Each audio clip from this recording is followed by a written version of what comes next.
following podcast is brought to you by patreon.com/WrestleMedia.ca. Like what you hear? Want more of it ad-free, uncensored, and earlier? Sign up today at patreon.com/WrestleMedia.ca and start getting more for as little as $2 a month. Welcome to We Have Till 5 here, part of WrestleMedia, where everything is wrestling and wrestling is everything. We're back! I'm Andrew Kent. I'm your host of this show. With me, as always, is Cole. Cole, I want you to tell him what happened last week, man. We didn't give him a show last week. What the heck happened? So last week, hello everybody. It's good to be back. New show during a new moon. Oh my gosh! I had to Shut put it in there. up about the moon! No, I had to put it in there. Shut up about the moon! I'll fight you on it.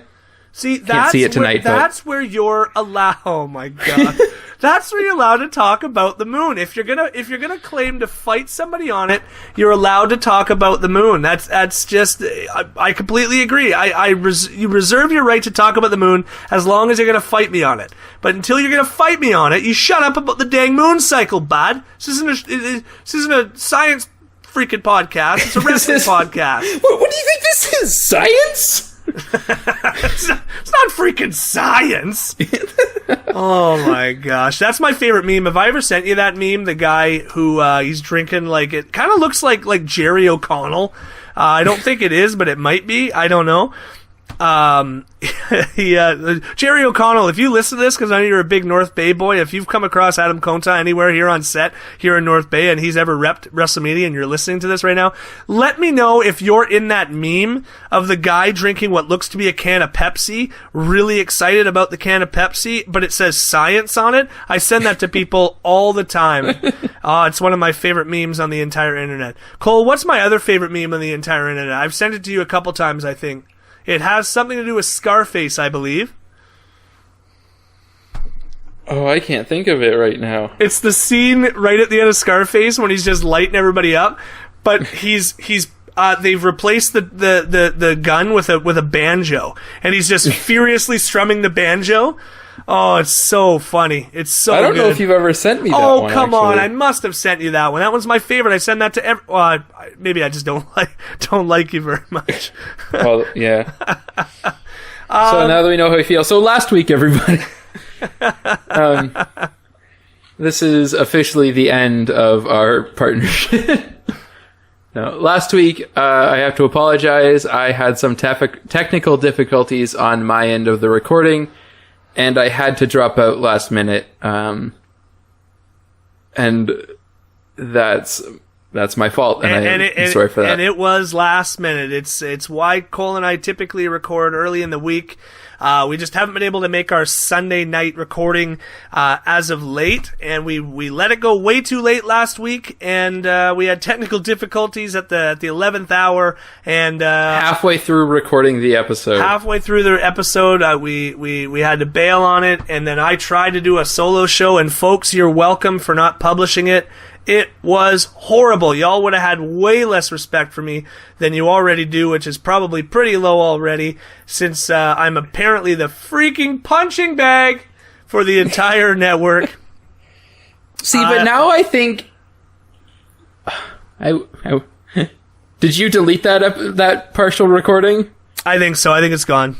No, because now there's part of me that's like, I want to hear it if it's that bad. Oh, it was. I want to hear an Andrew Kent solo show. It was really bad. It was just cringy. I do well with banter back and forth. I don't do super well just talking by myself for 20 minutes. It wasn't a good show, Cole. I promise. And luckily it's not up there. But maybe one of these times we'll have a bet, and if you lose, you have to release a solo show. Sorry, I'm dying over here. Honestly, me coughing directly into this microphone is a better show than I recorded last week by myself. I am no Drew Ferris. I am no Jeff Dan. I am no Danny Parkhill or Mike Walsh. Or I'm not. I think those are all the solo shows that we've done on the network. But Guys, if you want to go back and you want to hear any of those solo episodes that I just talked about, feel free to head on over to WrestleMedia.ca, where you can catch all of our podcasts. We do release one every single day of the week. And if you want to head over there, you can listen to all of the old podcasts. A lot of our podcasts are over the 100 episode mark, so you're welcome to go back and listen to any of those episodes, see where we're going to be on tour this year, read our blogs, sign up for our newsletter, know where we're going to be, know what we're going to talk about, know when our podcasts are dropping. And once you've gotten there, once you've listened to the podcast and you've fallen in love with the ridiculous cast of characters that we have here at WrestleMedia, then head on right over to patreon.com/WrestleMediaCA and sign up for one of our tiers that will get you more stuff, longer podcasts, unedited podcast, uncensored podcast. I mean, we're not much of a... I mean, we don't really do any censoring here on We Have Till 5, being the fact that I'm a Pentecostal, but it's just, some of the other podcasts don't, behave themselves quite the same way. But you know what? It's actually hard for me to listen to The Lasting Mark when it's unedited, when it's censored. They say about 8 words out of every 10 that's bleeped. It's unbelievable. So if you want to even get any value out of The Lasting Mark, you gotta go sign up at patreon.com/. Why am I just listening to a beep noise for an hour? That's essentially what it is. Guys, we have a dream here at WrestleMedia, and we need you to help fulfill it. We want to do this full time. We all have real jobs. We all have school. We all got bills to pay. And if you could just head on over to our Patreon and sign up for just a few bucks monthly, you get stuff. We get stuff. Everybody's happy. Cole, tell them what we're talking about this week. So with the last episode that everybody heard, we talked about the biggest implosions. People who are fired from WWE because of their own actions. And they deserve to be fired, rightfully so. And as I was doing research for that, I came across several stories of people who were fired but didn't necessarily deserve to be fired. So I thought that, might as well continue on this string, and now we have the list of the top 5 undeserved firings? That's a really bad title. Yeah, undeserved firings, silly firings, goofy. There's a couple strange ones on here. There's a couple that I almost agree with, but a couple that are outright absolutely ridiculous. Cole, hit us up with number 5. Number 5. I think this one actually came up in the last episode. Yeah, we did get to talk about this one in the episode. We did. We did talk about this a little bit, but hey, fill them in, man. So number 5 is the firing of a one Daniel Bryan after his Nexus debut. So for those who don't know, or whatever, Daniel Bryan came in with the rest of the Nexus. It was a big invasion, and he thought it would be a good idea to wrap a necktie around one of the commentators' necks. Who was it? Justin Roberts, actually, was the ring announcer. The current ring announcer for AEW, actually. Yeah, he's doing pretty well for himself. Shut up, you freaking smark. Oh my gosh. Oh, by the way, there was a great moment in Fyter Fest where the Young Bucks came in as Ken and Ryu from Street Fighter. Yeah. And then he started the match by saying, "Round 1, fight!" And it was perfect. Oh my gosh. Oh, it was the whole show was super nerdy. But anyways, back to Daniel Bryan. He decided it would be a good idea for him as a heel to choke out Justin Roberts with his necktie. Not just choke out, strangle him. Oh, I was going to say, like, chokeout's a Taz mission, man. This was strangulation. This was something else. It was the real deal. I think he was really choking him. Oh, now, absolutely. In his defense, and why this one for me lands at number 5 is I understand why the WWE had to fire him. Yeah. I get it. I think it sucks. and I think at the end of the day it's kind of stupid, and it's the problem with publicly traded companies. It's the problem with sponsors. I don't think he went too far. You know, I think it was grotesque, but I think it was a heel doing a great job being a heel. He was told to go out there and make it look real. This night, the NXT superstars invading Raw as the Nexus is one of my all-time favorite Raw moments. Easily. Because it felt like something special. And when experienced in a vacuum, okay? Because yes, the Nexus storyline did not turn out the way that it should have, and it didn't elevate people to the places that it should have, and it wasn't as good as it could have and should have been. But that one night, it was perfect. I would not have changed a thing. It was as good as the night that the NWO kind of invaded the backstage area at Nitro one night, lawn darting Rey Mysterio into the trailer, and they basically stopped the show for 35 minutes to like kind of talk about it like it was real, and there was heels and faces kind of commingling in the back. It felt real, it felt special, and the Nexus did this night. And I think Daniel Bryan had a huge part in that with that choking. So while I understand that the WWE being a children's company, publicly traded and sponsors all over the place, I understand the politics that goes behind that firing, but it still sucks and it's still stupid. It's what's wrong with corporations as a whole, and go and do your job. Whoa, okay, you did your job a little too well, pal. We're going to have to fire you for 3 months.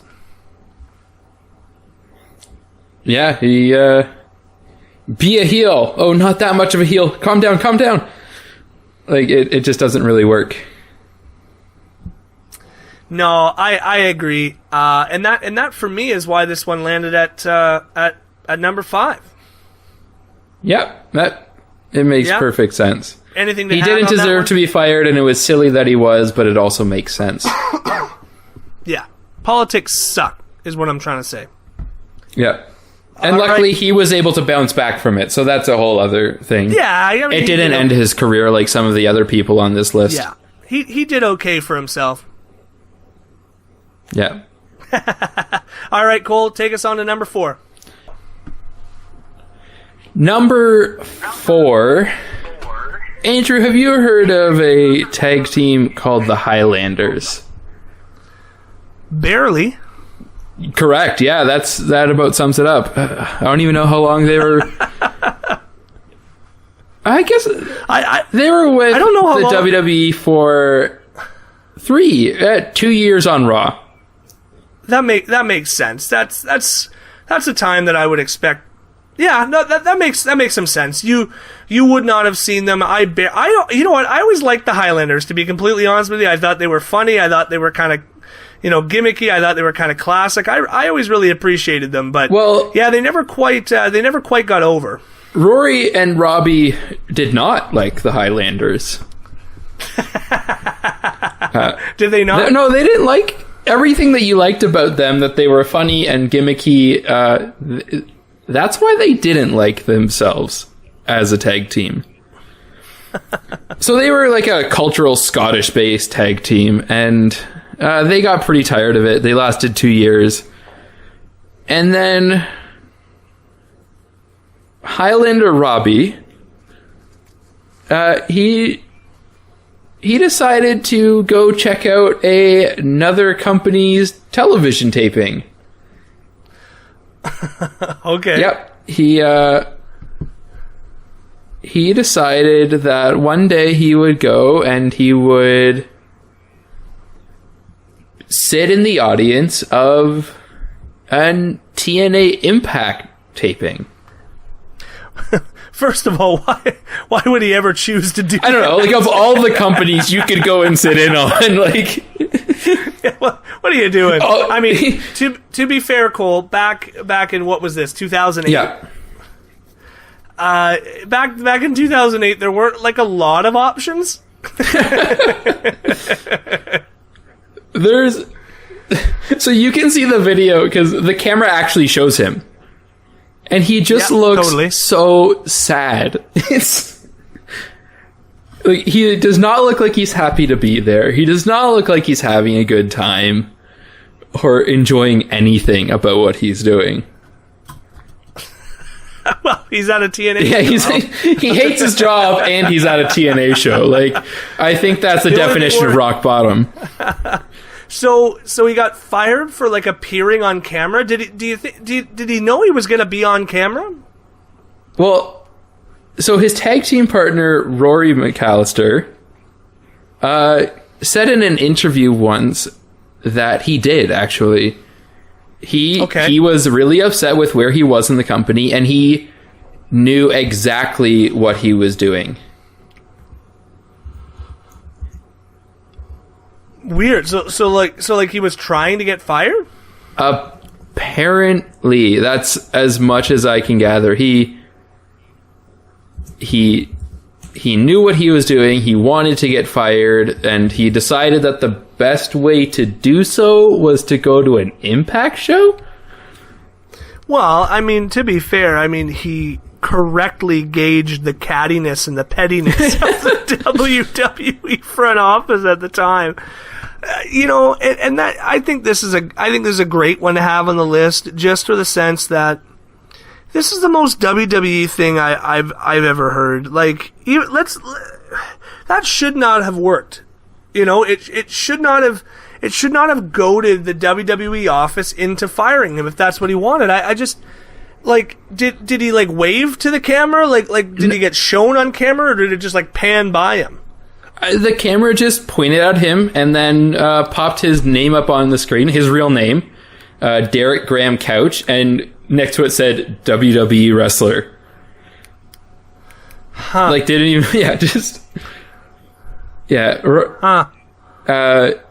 Rory said in an interview that he knew that Robbie was going, and that Robbie knew what he was going to do, and he knew that TNA was going to put him on screen. And he didn't care. Well, I mean, if you want to get fired, I mean, there's a good way to get fired. Yeah, it's probably the safest way of getting fired. Yeah, it's just such a strange situation. I just don't quite understand why. I don't know. The WWE is such a funny being. Like, why is that a bad thing? Like, TNA is so far below you at this point. What is the big deal, I guess? I mean, I guess you could sort of see it as like, well, this guy doesn't even want to be here, so why not just fire him, I guess? I don't know. I guess so? I don't know. He was caught on hard cam, and they ended his contract. And his tag team partner, which is... But then well, I mean, hopefully he like cleared it. I know you say that he knew, that Rory McAllister knew that this was going to happen, but I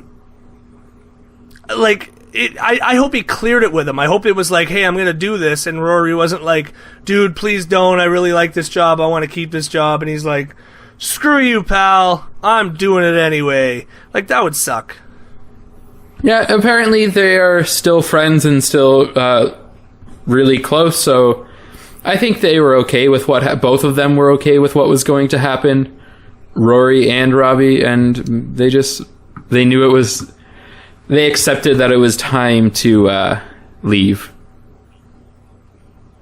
Weird. Yeah, a little bizarre, but oh well. If that's what you want to do, then that's what you're gonna do. I guess. Yeah. Well, tell us about another time, Cole. Send us to number 3, the next person who did not deserve to be fired, but was. Number 3. You're gonna know a little more about this one, Andrew. It's Serena Deeb. Serena Deeb. So she was part of CM Punk's Straight Edge Society, which I maintain is one of the most underrated stables in WWE history. I think it was a tremendous cast of characters. I think it was CM Punk maybe at his very best in the company as far as heel goes. And he... I'll never forget, just before I even get into Serena Deeb, I'll never forget the time that he creepily sang Happy Birthday to Rey Mysterio's, I believe it was his daughter. His son would have been too old, but I believe it was one of Rey Mysterio's kids, and he just sings her the creepiest rendition of Happy Birthday ever. It was incredible. How do you sing Happy Birthday creepily? Go watch the video, man. I can't recommend it enough. So the whole gimmick sort of behind the Straight Edge Society is that CM Punk was almost like this straight edge messiah, kind of like this, you know how he changes music later in his career to cult of personality. I mean, it was basically a cult that he had started, where he was kind of the ringleader, and Straight Edge is all about not doing drugs and you know, not drinking and keeping your body clean. And what I've always liked about CM Punk is that he's able to use that in both his heel and his face personas. When he's a face, it's just, hey, I don't do any of these things. You can go and do them. That's cool. We're still cool anyways, because I'm a cool guy. But like when he's a heel, it's, I'm straight edge. And straight edge means I'm better than So it's like Daniel Bryan being a vegan. Exactly. It's Daniel Bryan choosing to lean into the more annoying side of the environmentalist vegan movement. The planet's champion. Yeah, totally. Yeah. So CM Punk was recruiting people for his stable, and he actually recruited Luke Gallows, the former Festus. Now, Cole, I gotta ask you, do you know about Festus? I have seen things. It's amazing, amazing, truly the best gimmick ever. I love it. No, but CM Punk, basically, the issue where they sort of went storyline was Luke Gallows was just ridiculously messed up on drugs, and that's why he was acting like the Festus character. But CM Punk saved Luke Gallows by getting him off drugs and turning him straight edge. Same thing with Serena Deeb. She wasn't playing some weird character before, but he allegedly had literally saved her from herself by getting her to join the Straight Edge Society. The thing was, they had to shave their head, and when they were going around and actually shaving, and I still to this day, I don't know, I'd be interested to find out if there were plants in the audience, but they would shave audience members' hair. They would admit them into the Straight Edge Society, and they would cut their hair on television, and that would be that. Well, Serena Deeb, the reason why she got fired, allegedly, of course, I mean, these are always he said, she said situations. That's what we're dealing with here sometimes.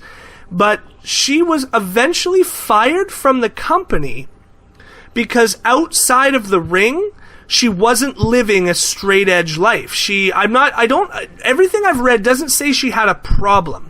Yeah. Doesn't say like she was messed up on drugs or screwed up on alcohol, that she was messing up her life and her career. Just, she was seen out drinking in bars, so now how are people supposed to buy the gimmick? Yeah. To which I say, what?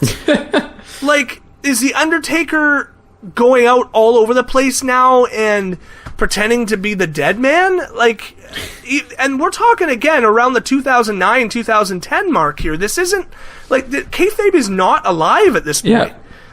And this girl's getting fired because she's going out and having a drink and, you know, maybe too many drinks. But it's just, to me, that's so stupid. It's how is kayfabe alive or dead? You know, what if this is 1986 or even 1996? Sure, okay, that's fine. she's claiming to be something on television that she's not. Well, she's compromising the business. I get it. In 2008, 2009, 2010, that's not true. Yeah. And it's a dumb reason to get fired. And Serena Deeb had all of the promise, and she had I was really excited for her career. I really appreciated her. And then she was just gone. Just like that, nothing. Was there ever an explanation on camera as to why she left? I don't remember, but I don't think so. I think she was just gone. I think it was just sort of, she was just gone one week. I'm pretty sure. No, that's strange as well. Wow, that's what the whole list is all about. Yeah. So I hope it's strange. What are your thoughts on that though? Like, why does the WWE pick and choose the times where kayfabe matters? I don't. That's a weird one, because it's like, I guess it's when fans get into things, but also, were they gonna fire, as you said, were they gonna fire The Undertaker for not pretending to be a wizard or riding around on a motorcycle? Oh, well, I mean, to be fair, he really does ride around on a motorcycle all the time. Okay, but you know. I'm teasing, but yeah, I know what you mean. I completely agree. Oh, Chris Jericho, you forgot to wear your light-up jacket. Are you going to fire him because he's not acting? Well, no, he always acts like a rock star, so that also doesn't work. Is there another example? Like the Viking Raiders. Yeah. You know, they're not going around being Vikings, so... Well, that being said, did you see...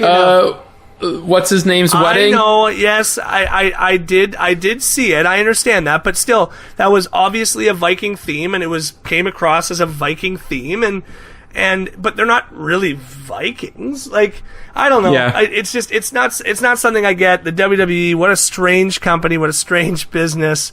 And Cole, this one, we waffled back and forth about what could be number one and what could be number two. We ultimately decided to end the list on sort of a silly, goofy note. Yeah. Instead of this garbage. Cole, tell them about the time that Dawn Marie got fired. Oh my goodness. For being pregnant. Tell them. I don't want to talk about this, but I will. Well, yeah, I made the list. You came up with the idea for the list, pal, so you go ahead. So Dawn Marie was, were they called divas at this point? No. Yes. They were?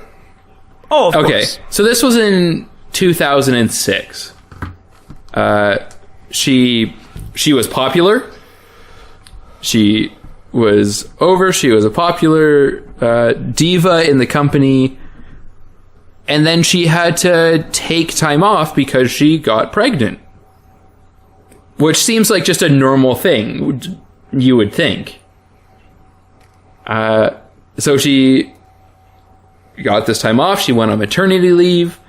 WWE granted her this maternity leave and told her that they would not fire her, from what I can tell. And then part way through, they canceled her contract. Did the WWE ever give any sort of explanation in any of your research for this list? Did they give any sort of thought process or exactly what happened, or is it just, I mean, it is what it is?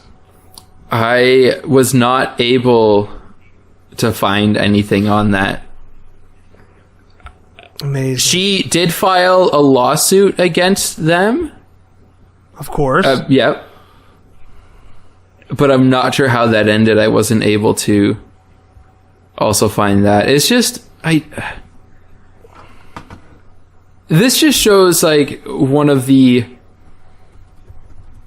worst times with the company. Like, it just shows like not worst time, like it shows the worst side of this, of the business.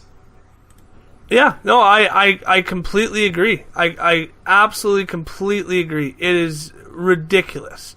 Like, Oh my gosh! Like I'm just baffled every time I even think about this one. I'm just, how are you still in business? How are you? How have you survived the test of time? Yeah. So this was at a time when the company cared more about physical appearance than anything else. Sure. So I guess in their mind, her pregnancy was going to tarnish what she had. And that was unacceptable to them, which is not in no way is that a reasonable excuse or a reason to fire somebody, but I'm sure that that's what they were thinking. Yeah. Oh my gosh. And well, but it still just doesn't make any sense. I mean, there's been lots of, even at that time, there'd been plenty of female wrestlers who had come back after, you know, having a baby. Like, it makes no sense. I don't get it. Now, what I'm reading is that she allegedly settled out of court. Yeah. Which means she probably just, you know, they paid her a lot of money to shut up, and that it is what it is, you know? Money makes everything go away. Don't you know that, Cole? Apparently. Yeah. Now, the company's vocal excuse for firing her was, I'm sure you've heard this numerous times before, creative has no ideas for you at the moment. Gotta love WWE. We don't got no ideas for you, so get out the door. I mean, like, I wish I could cut people out of my life just by saying, I don't really know how I'm going to use you at the moment, so bye. That sounded really bad. Yeah. Well, and yet probably not inaccurate. Anyways, moving on to a more fun, way too much fun in a serious situation. Cole, tell him about number one. Number one puts a big smile on my face. For what reason, Cole? Tell him. Right now, only you and I are in on the joke here, so bring the rest of them into the joke. Because at one point, there was a wrestler who was fired from the WWE for smiling. Smiling? Yeah. What? This is a Mr. Paul London. Yeah. Paul London. So, for those who don't remember the exact situation, it was the night that Vince McMahon died. Vince was acting very strange on WWE television, and he was being really sort of vague and sort of almost catatonic in the ring, and he was just being weird. All of the superstars, for some reason, lined the everything in the back. Oh, the hallways as Vince McMahon was leaving the building. They all lined, I don't know, it was supposed to be this solemn moment or something like that. It was just dumb and weird. But everybody's there sort of telling them to put on their, you know, their best funeral face. Kind of just, you know, let's be stone faced. This is a serious moment. Our king, our liege, he's not well and he's leaving, and what our audience doesn't know yet is that he's actually about to die in a fiery car wreck. And yet there was one man bravely standing his ground. Paul London, the camera goes by him, and Paul London has this huge cheese-eating grin on his face, as only Paul London can do. But that was his character. Was it not? I guess. I think part of it was that, like, he just was always smiling. Yeah, but it's still time, I guess, at that moment to not supposed to be in gimmick. You weren't supposed to be in character. It was supposed to be this big, huge moment. And Paul London chose to smile his way through it, and he got fired for it. And it's funny because this one could almost land itself on your last list. Yeah. Of like wrestler implosions. Yeah. Because I mean, he got himself fired for not doing what he was told his job was supposed to be, and you know. But I think it's so goofy. It's just ridiculous. It's so outlandish. It's so goofy that you don't have a choice. But I'm just looking at the picture of him smiling. It's a great picture. He's just standing next to Jimmy Wayne Yang, and he's just smiling, just looking Vince McMahon straight in the eye and smiling. Oh, it's just perfect. I love it so much. It's so goofy and it's so WWE. It's so outlandish that even though technically, you know, sure, he sunk himself a little bit. Fair enough. Yeah. But it's ridiculous, and it absolutely tops our list. This is another case of kayfabe going too far, I think. Okay, in what way? Because it was supposed to be a somber moment. He was supposed to be somber. That was the kayfabe moment. Like, everybody was supposed to follow this, and he just didn't. And, like, he broke it, and they punished him for that. Yeah, okay. I can see that. I can get behind that. You're not wrong about that. I think it's another case where the WWE has a vision for something and somebody doesn't meet it, so they then crush them for it. Yeah, that's fair. That's fair. Hey, this is a commercial for patreon.com/WrestleMedia.ca, where you can get early access to episodes of your favorite WrestleMedia shows, get full uncut and uncensored versions of your favorite shows, and more. Don't want to hear this commercial on your podcast anymore? Sign up at our main event tier and get these episodes ad-free. Want to hear your own commercial here instead of ours? We've got tiers for that too. Visit patreon.com/WrestleMedia.ca and join the WrestleMedia revolution today. Oh man, it's so funny. I just can't stop looking at the picture. It's good. Well, that's our list. Cole, did you have any sort of honorable mentions you want to talk about? I don't. I think I'm pretty much tapped this week. But do you have anything else you kind of wanted to chat about? There were. Who was one of them? I did have some people. Earl Hebner's also great. We talked about that on the last list. No, but he doesn't belong on this. Oh, list. No, but it's still ridiculous why he got fired. Like, it's just. Oh, sure, but it's just like it's ridiculous that he did that than the WWE being out of line or anything for firing him. Yeah. Raven was fired for being friends with Shane. That's a little bit. What? Wait, hold on. What do you mean by that? From what I can gather, Shane McMahon was going out and partying with Raven.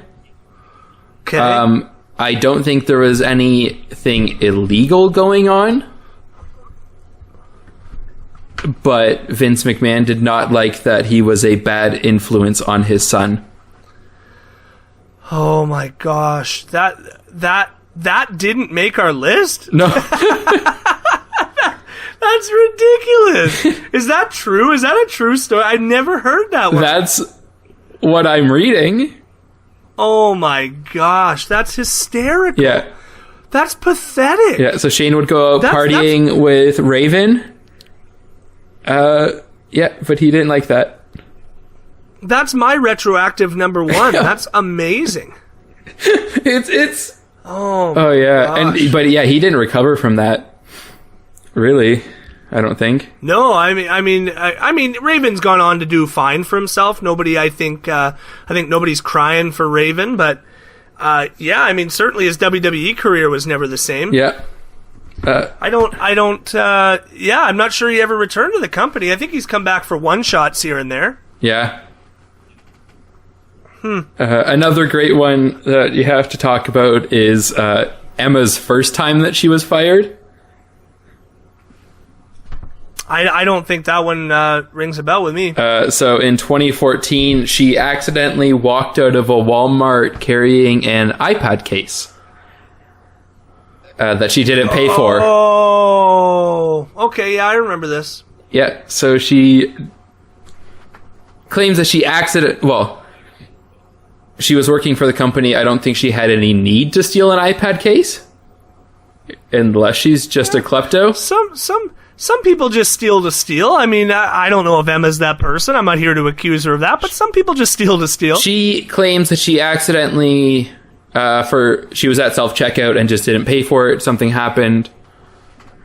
And because of the publicity, because of it, the company let her go. And then hired her like a year later. It's a similar thing to Daniel Bryan. Yep. Where it's like, we have to fire you because you stole something, but your job is actually safe. Oh, gosh, that's a good one. What a dumb company. We could probably make 10 more lists on this, Cole. Oh, yeah, Gangrel? Gangrel? Oh, how do you pronounce that? I'm bad. Gangrel. Gangrel. Freaking, you noob. Yeah, noob. That's me. I'm the noob. Okay. Just friggin' talk about Gangrel so I can go to sleep. He showed his stomach. He forgot to tuck his shirt, and Vince McMahon didn't like that. Oh, that's such a good one. Apparently, he was overweight, and Vince McMahon was not happy that his stomach popped out. To be fair, he was fairly overweight near the end of his career there. I mean, there have been worse things that have popped out of wrestling gear, but nobody's been fired for it. All right. That is not our list for next week, Cole. No, it is not. But do you know what is? What is our list for next week? Cole, next week, I was kind of inspired by Eric Bischoff and Paul Heyman being hired as the head creative writers of Raw and SmackDown, and what that sort of got me thinking about is not necessarily, whether I'm not here to say whether that was a good decision or a bad decision, but what I'm going to do is I'm going to count down 5 times where a booker was put in place and it ultimately was the absolute wrong decision for the territory, and it ended up sinking the ship. So that's what we're going to talk about next week. Worst booker placements, I guess. We'll come up with a snappier title for next week. But that's what we're going to be talking about next week. Cole, anything else to add on this topic this week before I fire you completely justly about talking about the freaking moon cycle? Oh, you can't see it tonight. It's so sad. It's a new moon. Shut you up, can't Cole. see it. Oh, it'll be back later. I'm done. You're done. Until next week. You'll see. I'll see. Okay. Yeah, I will see the moon later. Yeah. Oh shit! I hate you. I hate you so much. Okay. For Cole Miller, I've been Andrew Kent, and when it comes to 5 times that the WWE wrongly fired somebody, we're breaking the hold.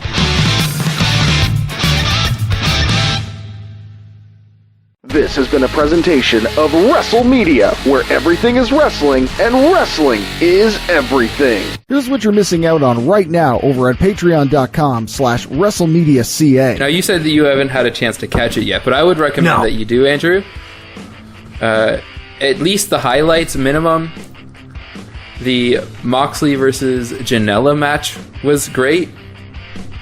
Think about all the hype that you expected for Ambrose versus Lesnar, and then top that. Like it was. Well, I mean, to be fair, Ambrose Lesnar was one of the seriously the worst matches I've seen in a Yes. very long time. Want more? Sign up now at patreon.com/WrestleMedia.ca.